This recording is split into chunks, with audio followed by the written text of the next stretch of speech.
Daghang kay nangutana asa akong agency unsay proseso sa pag-apply. So mao ni ang agency nga akong gina-applyan diha sa Pilipinas. Wala koy any connection ani nga agency nga akong mabanggit dire. So experience na ko ni isip usa ka aplikante pod. Mas importante gyud gihapon na research ninyo kung legit pa gyud siya na mga naamoy makita nga proof. Pamatud-an ninyo nga legit gyud siya. So dili lang sa ako sa uban. So naa sa inyong kaugalingon nga patunayan ninyo nga legit jud kay dili bi alalim gyud taon pud ang mga apply. Pag nag-research ka, nakita nimo legit ning agency, daghan naka-apply, daghan na nakagawas ani nakaadtuan ang lugar. So magpasa ka og resume ana.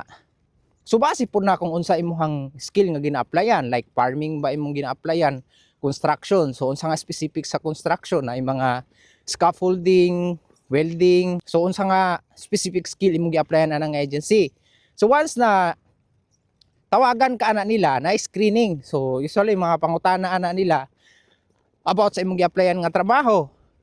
So naa kay unsa kataas imong experience, kadugayon nimo gibuhat ni nga trabaho. Kunyari kani Japan. So before pa lang ka mag-apply pud imuha na nang tan-awon daan unsay mga kultura diha, unsay klima ana nga lugar. So importante man gina sweldo, kung okay ba ka ana nga sweldo. So mo na yung mga usually pangutana ngun ani nga nung Japan imong napili, ngano yun ani nga lugar. So mao na imong mahimong sweldo, okay ba sa imuha.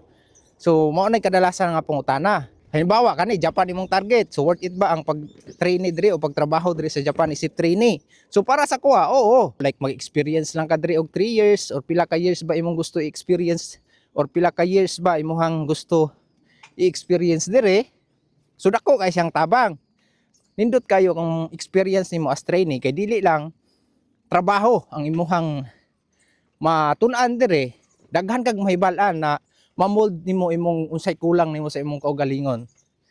So mao ni ang agency nga akong gina-applyan diha sa Pilipinas, Prudential Employment Agency Incorporated sa may Las Piñas City na siya. So butang nako sa comment, tanawan na lang pud ninyo. Unsay trabaho isip trainee pag abot mo sa Japan, diha pa lang mangutana na ka. Unsay mga next step after pila ka years or pila ka bulan ba ang mahimong trainee nimo ana didto sa Japan, diri sa Japan. So kana mga pangutana, dapat makabalo ka. Kay diha pa lang kabalo na ka sa imong gisudlan. So unsa ka taas ang imong training? Pila ka tuig? After nimo nga trainee, unsay mahitabo, unsay next step? So at least diha pa lang kabalo na ka sa mahimong sweldo nimo, kabalo ka unsay next step nimo.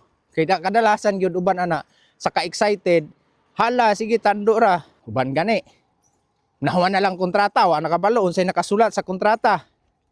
Bisan ako, aminado man ko ana. So mas importante gid kayo. Kapanagang ka sa mga ipang tubag nimo kung naana jud ka dire. Experience ra nako ni isip pod trainee dire sa Japan o sa ako ang pag-apply dire. So dili pare-parehas ang mga agency na ma-applyan. So lahi-lahi sila. So muna ayaw mo focus sa isa lang ka agency inyong applyan. Apply ninyo tanan kung unsay nahibal-an ninyong agency para daghan mo paaboton. Dili ra usa.